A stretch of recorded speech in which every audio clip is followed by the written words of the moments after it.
எனது அருமை மாணவ கண்மணிகளுக்கு என் இனிய வணக்கம். நான் உங்கள் தமிழாசிரியை உமாதேவி பேசுகிறேன்.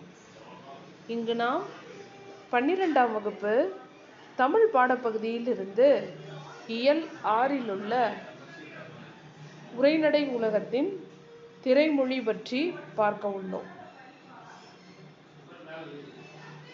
திரைமொழி அதாவது இன்றைய காலகட்டங்களில் நம்மை ஆக்கிரமித்து கொண்டிருக்கக்கூடிய ஒரு துறை அப்படின்னு சொன்னால் திரைத்துறை அப்படின்னு சொல்லலாம். அதாவது சிறியவர்கள் முதல் பெரியவர்கள் வரையிலும் கண்டு இன்புறக்கூடிய ஒரு விஷயம் அப்படின்னு சொன்னால் திரைப்படங்களை சொல்லலாம். இன்னைக்கு சின்ன சின்ன குழந்தைகளாக இருந்தாலும் சரி, அவங்க கையில் பார்த்தீங்க அப்படின்னா ஒரு செல்பேசி இருந்துச்சு அப்படின்னா அன்றைய நாள் அவங்களுக்கு இனிமையாக போயிடும். ஏன் அப்படின்னு கேட்டால், அவங்களுடைய உலகம் இன்னைக்கு பார்த்தீங்க அப்படின்னா இந்த சின்ன ஒரு செல்பேசியிலேயே இருக்கு அப்படின்னு சொல்லலாம்.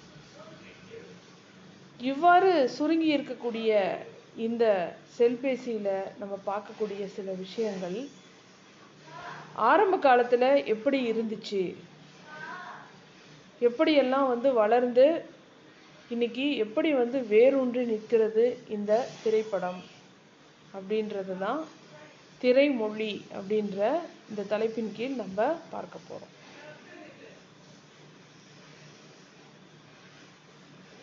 நுழையும் முன்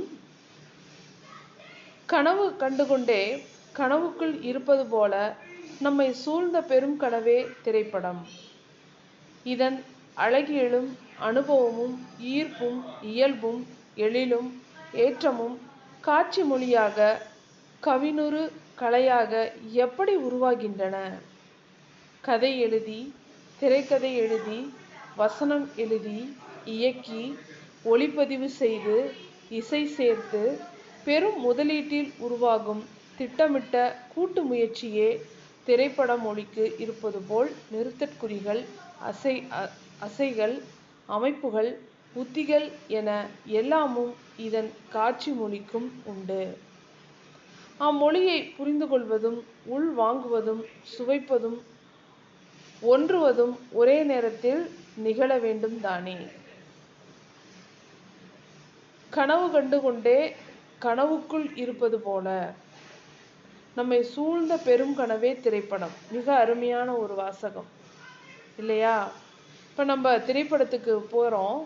திரைப்படத்தை பார்க்கும்போது பார்த்தீங்க அப்படின்னா நம்ம எங்கே இருக்கிறோம், நம்மளை சுற்றிலும் என்ன நடக்கிறது அப்படின்னு சொல்லிட்டு நமக்கு தெரியாது. சுவாரஸ்யமாக படம் பார்க்கின்ற வேளையில் நம்ம என்ன ஆயிடுவோம் அப்படின்னு கேட்டால் அந்த படத்தோடு நம்ம ஒன்றி போய்விடுவோம்.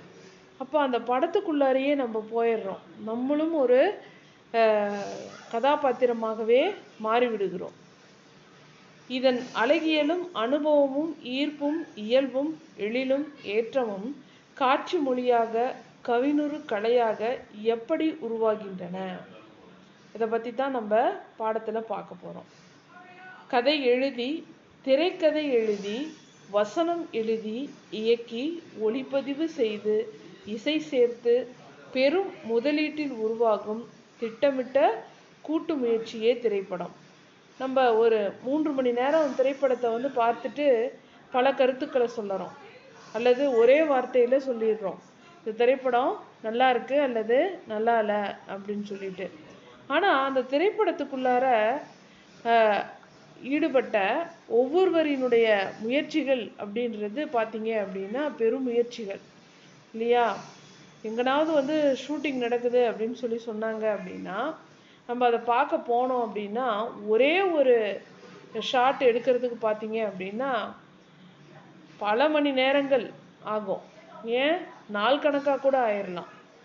அந்த ஒரே ஒரு ஷாட்டுக்கே இவ்வளோ நேரம் அப்படின்னு அவங்க எடுத்துக்கிறாங்க அப்படின்னா அந்த திரைப்படம் முழுமையும் எடுப்பதற்கு அவங்க செலவிடக்கூடிய நேரங்களும் அவங்களுடைய உழைப்பும் எவ்வளவு இருக்கும் அப்படின்றத நம்மால் உணர முடியும் இல்லையா? மொழிக்கு இருப்பது போல் நிறுத்தற்குறிகள், அசைகள், அமைப்புகள், உத்திகள் என எல்லாமும் இதன் காட்சி மொழிக்கும் உண்டு. அம்மொழியை புரிந்து கொள்வதும் உள்வாங்குவதும் சுவைப்பதும் ஒன்றுவதும் ஒரே நேரத்தில் நிகழ வேண்டும் தானே. நம்ம எழுதக்கூடிய மொழியில பார்த்தீங்க அப்படின்னா, எழுத்து மொழியில எந்தெந்த இடங்கள்ல ஏற்ற இறக்கம் வேண்டுமோ, அல்லது நிறுத்தற்குறிகள் வேண்டுமோ, அல்லது ஆச்சரிய குறியிட வேண்டுமோ, அதற்கெல்லாம் தகுந்த மாதிரி நம்ம எழுதுறோம். அதுபோலத்தான் திரைப்படங்களும் இல்லைதா. அதை தான் இங்கே சொல்கிறாங்க, சுவைப்பதும் ஒன்றுவதும் ஒரே நேரத்தில் நிகழ வேண்டும் தானே அப்படின்னு சொல்லிட்டு இங்கே ஒரு ஆச்சரியக்குறியை போட்டு பாடத்தை ஆரம்பிக்கிறாங்க. 1895ஆம் ஆண்டு டிசம்பர் 28ஆம் நாள் மாலை 5 மணி பிரான்சின் தலைநகரான பாரிஸின் கிராண்ட் கஃபே விடுதி முன் பெருங்கூட்டம் கொட்டும் மழையிலும் குடை பிடித்து கொண்டு காத்திருந்தது. அதற்கு காரணம் அன்று காலை நாளிதழில் வெளிவந்த ஒரு சிறிய விளம்பரம். அதிசயம் பிறக்கிறது என்ற தலைப்போடு வந்திருந்தது அந்த விளம்பரம். புதிய கலையான திரைப்படத்தை அப்படி சொல்லித்தான் அவ்விளம்பரம் அனைவரையும் அங்கு வர சொல்லிற்று. லூமியர் சகோதரர்கள் மூலம் அன்று அந்த அரங்கத்தில் பிறந்த திரைப்படம் எனும் கலை இன்று உலகையே ஆள்கிறது என்றால் மிகையில்லை. நாம் அணியும் உடை, உணவு, அரசியல் என எல்லாவற்றையுமே இன்று திரைப்படம்தான் தீர்மானிக்கிறது. அதாவது ஒரு நிகழ்வை சொல்கிறாங்க. இப்போ பார்த்தீங்க அப்படின்னா, நம்ம பழைய திரைப்படங்கள்லாம் பார்த்துருப்போம். அதாவது தலைப்புச் செய்தி என்னவோ அந்த செய்தியை சொல்லி ஒரு சிறுவன் பேப்பர் விற்பான். இன்றைய தலைப்புச் செய்தி அப்படின்னு சொல்லிட்டு அதனை கூவினபடிக்கே அந்த நாளிதழை விற்கிறதுக்கு அவன் போராடுவான். அப்போ தலைப்புச் செய்தியை கேட்டோன்னே என்ன செய்வாங்க அப்படின்னா எல்லாரும் வாங்குவாங்க. அது ஏதாவது ஒரு பேருந்து நிலையமாக இருக்கலாம், அல்லது ஒரு புகைவண்டி நிலையமாக இருக்கலாம், அல்லது ஏதாவது ஒரு பொது இடங்களாக இருக்கலாம். அப்போ ஒரு நாளிதழை விற்கணும் அப்படின்னா அதில் சூடான செய்தி என்ன அப்படிங்கிறத சொல்லும்போது மக்கள் வாங்குவாங்க அப்படின்றது அன்றைய காலத்திலிருந்து இன்னைக்கு வரைக்குமே பின்பற்றக்கூடிய ஒரு விஷயம். இங்கேயும் பார்த்தீங்க அப்படின்னா ஒரு விளம்பரம், அதிசயம் பிறக்கிறது அப்படின்ற தலைப்போடு ஒரு விளம்பரம். அதை பார்த்துட்டு பார்த்தீங்க அப்படின்னா கொட்டுகின்ற மழையிலும் கூட குடை பிடித்து கொண்டு நிற்கிறாங்க மக்கள் கூட்டம். அதற்கு என்ன காரணம் அப்படின்றத வரக்கூடிய பகுதியில் பார்ப்போம். அன்று கிராண்ட் கஃபே விடுதியில் லூமியர் சகோதரர்கள் திரையிட்ட சில துண்டு படங்களில் ஒன்று ரயிலின் வருகை. திரையில் ரயில் முன்னோக்கி வேகமாக வருவதை பார்த்து ரயில் நம்மீது ஏறிக்கொள்ள போகிறது என்ற அச்சத்தில் பலரும் அரங்கத்தை விட்டு அலறி அடித்து கொண்டு வெளியில் ஓடினர். அப்படி மக்களை அச்சப்பட வைத்த காட்சிப்பதிவாக இருந்த திரைப்படம் பிற்பாடு உலகையே கட்டிப்போடும் பேராற்றலாக வளர்ந்திருக்கிறது என்றால் தொடக்கத்திலேயே அக்கலைக்கு பெருமை சேர்த்த சில முக்கியமான கலைஞர்கள்தான் அதற்கு முதன்மை காரணம். இந்த லூமியர் சகோதரர்கள் அப்படின்றவங்க பார்த்தீங்க அப்படின்னா உருவாக்கிய ஒரு திரைப்படம். அதாவது ஆரம்ப காலங்களில் நம்ம ஏற்கனவே சொன்னது போல இந்த திரைப்படங்கள் அப்படின்னும் போது பல்வேறு பரிமாணங்களை கடந்து வந்துச்சு அப்படின்னு சொல்லிட்டு நம்ம சொல்கிறோம். அதாவது தெருக்கூத்துக்கள், முதல்ல தெருக்கூத்துகள் இருந்துச்சு. அந்த தெருக்கூத்துகளுக்கு பிறகு பார்த்தீங்க அப்படின்னா மக்கள் எல்லாருமே என்ன செய்வாங்க, விடிய விடிய தெருக்கூத்து பார்ப்பாங்க. அப்போ ஆண்களே பெண்கள் வேடமிட்டும் தெருக்கூத்தில் நடிப்பாங்க. அதற்கு பிறகு அடுத்த ஒரு முயற்சியாக பெண்களும் பெண்கள் வேடத்தில் நடித்தாங்க. அதற்கு பிறகு பார்த்தீங்க அப்படின்னு சொன்னால் இந்த தெருக்கூத்துகள் முடிஞ்சு திரைப்படங்கள் அப்படின்ற ஒரு நிலைமைக்கு வந்தது. திரைப்படங்கள் அப்படின்னு சொல்லும்போது இன்றைய காலகட்டங்களில் இருக்கக்கூடிய நவீன வசதிகளுடன் கூடிய திரைப்படங்கள் இல்லை. தொடக்க காலத்தில் பார்த்தீங்க அப்படின்னா அந்த தெருக்கூத்துகளுக்கு அடுத்த ஒரு நிலை அப்படின்னு சொல்லலாம். அதாவது இந்த ஒளிப்பதிவு அப்படிங்கிறது பார்த்தீங்க அப்படின்னா ஒளியும் ஒளியும் காட்சி அப்படின்னும் போது அந்த இடத்துல வந்து அங்கே வந்து ஒரு கதை சொல்லி அப்படின்றவர் ஒருத்தர் நின்றுட்டு இருப்பாரு. அடுத்தடுத்த கதைகள் என்ன அப்படிங்கிறத தான் அவரும் சொல்லுவார். சொல்லவே பார்த்தீங்க அப்படின்னா அந்த திரையில் வந்து அடுத்தடுத்து போய்கிட்டே இருக்கும். அப்போ இவர் சொல்லக்கூடிய கதையும் அங்கே இருக்கக்கூடிய அந்த திரையில் ஓடக்கூடிய அந்த நிகழ்வுகளையும் சேர்த்து பார்க்கக்கூடியவங்க இணைச்சு அதை புரிஞ்சுக்கிடணும். இதுதான் வந்து தொடக்க காலத்தில் இருந்துச்சு. அதே போல் அதற்கு பிறகு பார்த்தீங்க அப்படின்னா சில முன்னேற்றங்களோட திரைப்படங்கள் முன்னேறி வந்துச்சு. இப்போ இங்கே பார்த்தீங்க அப்படின்னா இந்த லூமியர் சகோதரர்கள் பார்த்தீங்க அப்படின்னா என்ன பண்ணாங்க அப்படின்னா இன்றைய காலகட்டங்களில் நம்ம பார்க்குறோம் 3D எஃபெக்ட் அப்படின்னு சொல்லிட்டு திரைப்படங்களில் பார்க்குறோம். அப்போ நமக்கு வந்து ஒரு ஸ்பெக்ஸ் கொடுக்குறாங்க. அதை வந்து போட்டுக்கிட்டு திரைப்படம் பார்க்கும்போது பக்கத்துலேயே நமக்கு வந்து வருவது போல் காட்சிகள் இல்லையா? அதை பார்க்கும்போது நமக்கு வந்து ஒரு பிரம்மாண்டம்.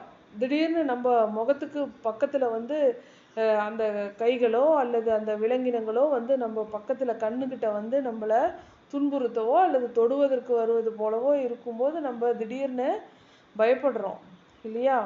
அதுபோல் இன்றைக்கு காலகட்டத்தில் இது மாதிரி நம்ம பார்த்தோம். அன்னைக்கு வந்து பார்த்தீங்க அப்படின்னா இந்த திரையிலிருந்து அப்படியே வந்து வேகமாக புகைவண்டி வந்து வருவது, அப்படியே எதிரில் வந்து வருகின்ற காட்சியை பார்த்தோன்னா திரையரங்கில் வந்து படம் பார்த்து கொண்டிருந்த பார்வையாளர்கள் என்ன பண்ணுறாங்க, ஐயோ நம்ம மேலே தான் வந்து வண்டி ஏற வருதோ அப்படின்னு சொல்லிட்டு எல்லாரும் பயந்தடிச்சுட்டு எழுந்து ஓடினாங்களாம். அது போன்று ஒரு காட்சி அந்த திரைப்படத்தில் வந்ததாம். இதுதான் வந்து ஒரு முக்கியமான விஷயமாக இந்த இடத்துல சொல்கிறாங்க. வாங்க மறுபடியும் பாடத்துக்குள்ளார போவோம். அதாவது உலகையே கட்டி போடும் பேராற்றலாக வளர்ந்திருக்கிறது என்றால் தொடக்கத்திலேயே அக்கலைக்கு பெருமை சேர்த்த சில முக்கியமான கலைஞர்கள் தான் அதற்கு முதன்மை காரணம். அவர்களில் தாமஸ் ஆல்வா எடிசன் முதலாம் அவர்தான் அசையும் உருவங்களை படம் பிடிக்கும் கருவியை கண்டுபிடித்தார். அதன் பிறகுதான் பிரான்சின் லூமியர் சகோதரர்கள் படப்பிடிப்பு கருவியோடு திரையிடும் கருவியையும் அதாவது ப்ரொஜெக்டர் சேர்த்து திரைப்படம் எனும் விந்தையை இவ்வுலகுக்கு அளித்தனர். அடுத்த நிலையில் திரைப்படத்தில் கதையும் சொல்லலாம் என கண்டுபிடித்தவர் ஜார்ஜ் மிலி என்பவர். அதாவது 3 பேரை இந்த இடத்துல வந்து முக்கியமாக சொல்லியிருக்காங்க. அதாவது பார்த்தீங்க அப்படின்னா தாமஸ் ஆல்வா எடிசன், அடுத்தது இந்த லூமியர் சகோதரர்கள், அடுத்தது ஜார்ஜ் மிலி அப்படின்னு பார்க்கும்போது முதலாவதாக தாமஸ் ஆல்வா எடிசன் என்ன செய்கிறாரு அப்படின்னா அசையும் உருவங்களை படம் பிடிக்கும் கருவியை கண்டுபிடித்தார். அசையும் உருவங்கள் அப்படின்னு சொல்லும்போது நம்ம வந்து இப்போ ஃபோட்டோ எடுக்கிறோம் அப்படின்னு சொன்னால் அசையாமல் அப்படியே நிற்கிறோம் இல்லையா? ஆனால் அசையக்கூடிய உருவங்கள் அப்படின்னு சொன்னால் நீங்கள் பழைய படங்களில் பார்த்துருப்பீங்க. ஒரு மூடி போல் இருக்கும். அந்த மூடியை வந்து கேமராவோட அந்த முகப்புலேருந்து திடீர்னு எடுத்துட்டு மறுபடியும் அதில் வந்து பொருத்துவாங்க. இது எதுக்காக இப்படி செய்கிறாங்க அப்படின்னு நம்ம நினைப்போம். இதுதான் அசையும் உருவங்களை படம் பிடித்தல். அப்போ அதுக்கு வந்து பார்த்திங்கன்னா ஒளி, அதாவது என்ன சொல்கிறது, ஒளி வேணும் அப்படின்னு சொல்லிட்டு அங்கே என்ன செய்வாங்க அப்படின்னா பட்டாசு போல் வெடிக்கக்கூடிய அந்த ஒளிகளைத்தான் வந்து பயன்படுத்துவாங்க. இந்த ஒளியில் இந்த அசையும் உருவங்களை படம் பிடிச்சாங்க. அதுதான் வந்து முதலாவதான வெற்றி அப்படின்றாங்க. அடுத்தது பாருங்க அப்படின்னா லூமியர் சகோதரர்கள் கண்டுபிடித்த, இப்போ நம்ம ஏற்கனவே பார்த்தோம் அல்லவா, திரையிலிருந்து இது போல் புகைவண்டி வந்து வருவது போல், அதை தான் இங்கே சொல்கிறாங்க. திரையிடும் கருவி அதாவது ப்ரொஜெக்டர், இதுதான் சொல்கிறாங்க. அடுத்த நிலை அப்படின்னு சொல்லி பார்க்கும்போது ஜார்ஜ் மிலி அவர்களினுடைய கண்டுபிடிப்பு. இது போல் 3 பேரையும் நமக்கு வந்து இங்கே அறிமுகப்படுத்துகிறாங்க திரைப்படத்தினுடைய முக்கியமான ஒரு படிநிலைகளாக. இப்போ திரைக்கதை அப்படின்னா என்ன அப்படின்னு பார்ப்போம். ஒரு படத்தின் வெற்றிக்கு காரணம் கதையும் அந்த கதை எப்படி சொல்லப்படுகிறது என்பதையும் பொறுத்தது. புகழ் வாய்ந்த நடிகர்களின் படங்கள் தோல்வியடைவதையும் புதுமுக நடிகர்களின் படங்கள் வெற்றி பெறுவதையும் நாம் கண்கூடாக காண்கிறோம். சில படங்கள் பார்த்தீங்க அப்படின்னா கதை ஒன்றுமே இருக்காது, ஆனால் இந்த நடிகர்கள் வந்து புகழ்மிக்கவங்க அப்படின்னு சொல்லிட்டு அவங்கள போடுறாங்க. அவங்களுக்காகவும் சில படங்கள் ஓடியதும் உண்டு. ஆனால் இப்போ இன்றைய காலகட்டத்திலே கூட பார்த்தீங்க அப்படின்னா புகழ் வாய்ந்த நடிகர்களுக்கு பார்த்தீங்க அப்படின்னா சம்பளம் கொடுக்க முடியாத பட்சத்தில் புது நடிகர்களை போடுவாங்க. அந்த புது நடிகர்களை போட்டு எடுக்கிற பட்சத்தில் அந்த படங்களும் வந்து வெற்றி வாய்ப்பை கொண்டு வந்திருக்கிறது. எத்தனையோ திரைப்படங்களை நம்ம சொல்லலாம். இவங்க புதுமுகங்கள் தானே அப்படின்னு சொல்லிட்டு பார்க்காம கதையில் அந்த கதை வந்து நமக்கு வந்து நல்லா இருந்துச்சு அப்படின்னு சொன்னால் அந்த படம் கண்டிப்பாக வெற்றி பெறுவதும் உண்டு. அதை தான் இங்கே சொல்கிறாங்க. ஒரு படத்தின் வெற்றிக்கு காரணம் கதையும் அந்த கதை எப்படி சொல்லப்படுகிறது என்பதையும் பொறுத்தது. புகழ் வாய்ந்த நடிகர்களின் படங்கள் தோல்வியடைவதையும் புதுமுக நடிகர்களின் படங்கள் வெற்றி பெறுவதையும் நாம் கண்கூடாக காண்கிறோம் அப்படின்னு சொல்லிட்டு. உலகின் சிறந்த முக்கிய படங்களும் வணிக வெற்றி படங்களும் பார்வையாளர்களை திரையுடன் ஒற்ற வைக்கும் வகையில் திரைக்கதைகளை கொண்டவை. உலகின் சிறந்த முக்கிய படங்களும் வணிக வெற்றி படங்களும் பார்வையாளர்களை திரையுடன் ஒற்ற வைக்கும் வகையில் திரைக்கதைகளை கொண்டவை. திரைக்கதைகள் பலமுறை எழுதி பலமுறை படித்து பார்த்து திருத்தியும் உருவாக்கப்படுபவை. இத்தகைய உழைப்பு உள்ள படங்கள் மட்டுமே பார்வையாளர் உள்ளத்தில் நிலைக்கின்றன. இப்போ பார்த்தீங்க அப்படின்னா சில படங்கள் பார்த்தீங்க அப்படின்னா அதாவது 2 வகைகளாக பிரிக்கலாம். என்ன அப்படின்னு சொல்லி கேட்கும்போது வியாபார ரீதியாக சில படங்கள் எடுக்கப்படும். சில படங்கள் பார்த்தீங்க அப்படின்னா கலை ரீதியாக எடுக்கப்படும் இல்லையா? உலகின் சிறந்த முக்கிய படங்களும் வணிக வெற்றி படங்களும் பார்வையாளர்களை திரையுடன் ஒற்ற வைக்கும் வகையில் திரைக்கதைகளை கொண்டவை. எந்த படங்களாக இருக்கட்டும், ஆனால் வந்து பார்த்தீங்க அப்படின்னா பார்வையாளர்களாகிய நம்மை அந்த படத்தோட வந்து ஒற்ற வைக்கக்கூடிய வகையில் அமைந்திருக்கணும். திரைக்கதைகள் பலமுறை எழுதி பலமுறை படித்து பார்த்து திருத்தியும் உருவாக்கப்படுபவை. இத்தகைய உழைப்பு உள்ள படங்கள் மட்டுமே பார்வையாளர் உள்ளத்தில் நிலைத்திருக்கின்றன. சில படங்கள் பார்த்தீங்க அப்படின்னா அதனுடைய வசனங்கள் வந்து பார்வையாளரை ஈர்த்திருக்கலாம், அல்லது அதனுடைய பாடல்கள் வந்து ஈர்த்திருக்கலாம். இது மாதிரி பல்வேறு விஷயங்களை யோசித்து அவங்க செஞ்சாங்க அப்படின்னா தான் அந்த படம் வந்து வெற்றி வாய்ப்பை தழுவும் இல்லையா? அதை தான் இங்கே சொல்கிறாங்க. காட்சியின் ஆற்றல். காட்சி என்பது கதை நகர்வுக்கு உதவுவது. திரைப்படத்தில் காட்சிகள் சிறப்பாக அமைந்தால் வசனத்திற்கு கூட 2ஆம் இடம்தான். நாடகத்தில் விளக்கை அணைத்தும் திரையை இறக்கியும் காட்சி மாற்றத்தை காண்பிப்பார்கள். ஆனால் திரைப்படத்தில் வசனம் இன்றி காட்சிகளை அடுத்தடுத்து வைப்பதன் மூலம் கதை சொல்வார்கள். காட்சி என்பது கதை நகர்வுக்கு உதவுவது.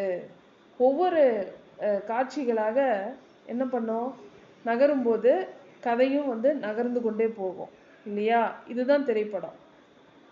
திரைப்படத்தில் காட்சிகள் சிறப்பாக அமைந்தால் வசனத்திற்கு கூட 2ஆம் இடம்தான்.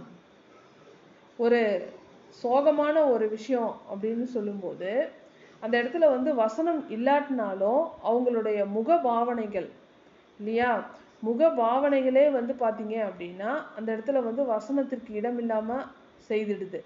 மக்களோட மனசில், அதாவது பார்க்கக்கூடிய பார்வையாளர்களோட அந்த மனசில் பார்த்தீங்க அப்படின்னா இவங்களுடைய இந்த முகபாவமே அவங்களுக்கு ஒரு உருக்கத்தை ஏற்படுத்திடுது.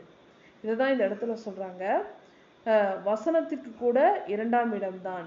நாடகத்தில் விளக்கை அணைத்தும் திரையை இறக்கியும் காட்சி மாற்றத்தை காண்பிப்பார்கள். நம்ம ஏற்கனவே சொன்னது போல் இப்போ வந்து நாடகம், அதாவது தெருக்கூத்து இது மாதிரி இருந்துச்சு அப்படின்னா அடுத்த காட்சி அப்படின்னும் போது என்ன பண்ணுறாங்க, அந்த திரையை வந்து இறக்கிடுவாங்க இல்லையா?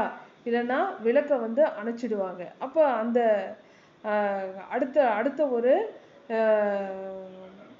காட்சி வரப்போகிறது அப்படின்றத நம்ம புரிஞ்சுக்குவோம் இல்லையா? ஆனால் வந்து திரைப்படத்தில் பார்த்தீங்க அப்படின்னா வசனம் இன்றி காட்சிகளை அடுத்தடுத்து வைப்பதன் மூலம் கதை சொல்வார்கள். இது மாதிரி திரைப்படங்களில் வந்து கட் பண்ணுறதுக்கு வாய்ப்பே இல்லை. அடுத்தடுத்து காட்சிகள் வந்துக்கிட்டே தான் இருக்கும். ஆனால் நம்மளால் புரிஞ்சிக்க முடியுது. அடுத்த காட்சி அப்படின்றத நம்மளால் புரிஞ்சிக்க முடியுது. அதை தான் இந்த இடத்துல சொல்கிறாங்க. முதல் காட்சியில் தோழி ஒருத்தி கதாநாயகியிடம் தொடர்வண்டி பயணச்சீட்டை கொடுப்பாள். இப்போ பார்த்தீங்கன்னா எடுத்துக்காட்டுக்கு ஒரு நிகழ்வை இந்த இடத்துல சொல்கிறாங்க. முதல் காட்சியில் தோழி ஒருத்தி கதாநாயகியிடம் தொடர்வண்டி பயணச்சீட்டை கொடுப்பாள். அடுத்த காட்சியில் கதாநாயகி தொடர்வண்டியில் இருப்பாள். எண் 7 வீரையர் தெரு என்று ஒருவர் முகவரியை சொல்லி கொண்டிருக்கும் போதே அந்த முகவரியில் சென்று காட்சி நிற்கும். இல்லையா? திரைப்படங்கள் இப்படித்தான் ஓடும் இல்லையா? அதாவது ஒரு தோழி ஒருத்தி வந்து கதாநாயகி கிட்ட தொடர்வண்டியோட பயணச்சீட்டை டிக்கெட்டை வந்து கொடுக்குறா. கொடுத்த உடனே பார்த்தீங்கன்னா அவள் எப்படி போய் ஏறுறா அப்படின்றதெல்லாம் நமக்கு காட்ட மாட்டாங்க. அடுத்த காட்சியில் பார்த்தீங்கன்னா தொடர்வண்டிக்குள்ளார கதாநாயகி உட்காந்துட்டு இருப்பாள். அடுத்தது அவங்களுடைய முகவரியை வாசிப்பாங்க. வாசிச்சோடனே பார்த்தீங்கன்னா அங்கு கதாநாயகி போய் இருப்பது போல நமக்கு காண்பிப்பாங்க. அடுத்த காட்சி விளையாட்டு அரங்கம் எனில் அங்கு எழும் ஒலிகள் முதல் காட்சி முடிவதற்கு முன் தொடங்கிவிடும். காட்சிகள் மாறுவதை உணர்த்த ஒரு காட்சியை சிறிது சிறிதாக மங்களாக காட்டி இருளாக்கி காட்டுவர். இதை காட்சி மறைவு என்பார்கள். இது 2 மதிப்பெண் வினாக்கள்ல கேட்கக்கூடிய ஒரு பகுதி. காட்சி மறைவு என்றால் என்ன? இப்போ பார்த்தீங்க அப்படின்னா ஒரு திரைப்படம் போய்கிட்டே இருக்கு. அப்போ வந்து அடுத்த காட்சி வந்து விளையாட்டு அரங்கம் அப்படின்னு சொல்லி வச்சுக்கலாம். அப்போ என்ன பண்ணுறாங்க அப்படின்னா பேக்ரவுண்ட்லேருந்து வரக்கூடிய அந்த சவுண்டு பார்த்தீங்க அப்படின்னா விளையாட்டு அரங்கத்தினுடைய அந்த ஒலி வந்து வர ஆரம்பிச்சிடுது. அப்போ நம்ம மனசு என்ன பண்ணுது? நம்முடைய மூளை அடுத்தது விளையாட்டு அரங்கம் அப்படின்றதுக்கு தயாராகிடுது இல்லையா? அதை தான் இங்கே சொல்கிறாங்க. காட்சிகள் மாறுவதை உணர்த்த ஒரு காட்சியை சிறிது சிறிதாக மங்களாக காட்டி இருளாக்கி காட்டுவார். அந்த காட்சியை வந்து உடனே வந்து மாற்றிட மாட்டாங்க. கொஞ்சம் கொஞ்சமாக அப்படியே மங்களாக்குவாங்க. அதற்கு பிறகு அடுத்து விளையாட்டு அரங்கத்துக்கு கொண்டு போயிடுவாங்க. இதுக்கு பேர் தான் பார்த்தீங்க அப்படின்னா காட்சி மறைவு. அடுத்த காட்சி தொடங்கும் போது இருட்டாக இருந்த பகுதி சிறிது சிறிதாக வெளிச்சமாக மாறி முழு காட்சி வெளிப்படும். இப்போ விளையாட்டு அரங்கத்துக்கு வந்துடுச்சு, அடுத்த காட்சி வந்துட்டோம். அப்போ என்னவாகும் அப்படின்னு கேட்டால் இருட்டாக இருந்த அந்த பகுதி அப்படியே வந்து வெளிச்சமாக மாறி முழு காட்சியும் வந்துடும். முழு காட்சி வந்துச்சு அப்படின்னா அந்த இடம் விளையாட்டு அரங்கமாக இருக்கும். இதனை காட்சி உதயம் என்பார்கள். ஒரு காட்சி மறையும் போதே அடுத்த காட்சி தெரிய தொடங்கும். இதனை கலவை கூட்டு என்பார்கள். பழைய காட்சியை அழித்து கொண்டே அடுத்த காட்சி தோன்றுவதை அழிப்பு என்பார்கள்.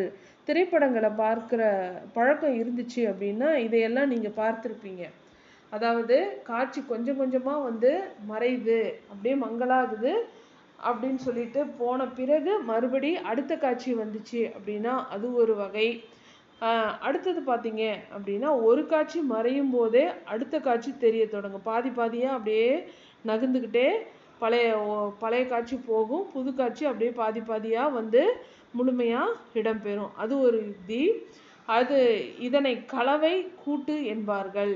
பழைய காட்சியை அழித்து கொண்டே அடுத்த காட்சி தோன்றுவதை அழிப்பு என்பார்கள். இப்படி பல்வேறு உத்திகள் இயக்குனராலும் தொகுப்பாளராலும் காட்சி நகர்வுக்கு என பயன்படுத்தப்படுகின்றன அப்படின்னு சொல்லிட்டு காட்சியை பற்றி நமக்கு இங்கு சொல்லிட்டு போகிறாங்க. அடுத்தது பாருங்க, திரைப்படம் ரசிக்கத்தக்க ஊடகம் இல்லையா? பல நாடுகளில் நல்ல படங்கள் உருவாகின்றன, அவற்றை பார்க்கும் வாய்ப்பும் இருக்கிறது. ஓவியம் போல படமும் ரசனைக்குரிய கலவை. கலையும் அறிவியலும் கைகோர்த்திருக்கும் அக்கலையை ரசிக்க கற்போம் அப்படின்னு சொல்லிட்டு பாடத்துக்குள்ளார மேலும் போவோம் நம்முடைய அடுத்த பதிவில். நன்றி, வணக்கம்.